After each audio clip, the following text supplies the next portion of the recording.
ఈరోజు మన నల్గొండ జిల్లాలో ఎన్టీ కాలేజ్ గ్రౌండ్లో మన తరఫున బతుకమ్మ పండుగ సమావేశం సంబరాలు ఏర్పాటు చేయడం జరిగింది. దీంట్లో ICDS, వెటర్నరీ, అగ్రికల్చర్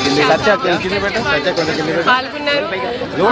మాకు కూడా వేరే వేరే ప్రాంతానికి చెందిన కూడా ఈరోజు బతుకమ్మ ఆడడం చాలా సంతోషంగా అనిపిస్తుంది. కొన్ని కొత్త స్టెప్స్ కూడా ఈరోజు నేర్చుకున్నాము. బతుకమ్మ అంటే ఒక ప్రత్యేకత ఉంది. మనం ఈ పండుగలో, ఈ సంబరాల్లో మనం ఆడవాళ్ళని ముందు పెట్టాలి.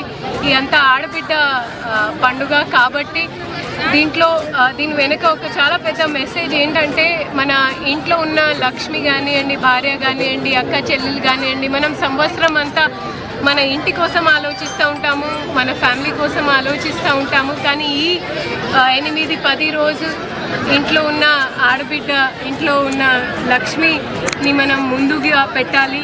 ఇందాక మేము మా సిబ్బందులతో, మా ఆఫీసర్స్తో కూడా మాట్లాడి అందరికీ కూడా మేము దసరా బోనాలు, బతుకమ్మ శుభాకాంక్షలు తెలియజేస్తూ సెలవు తీసుకుంటాం.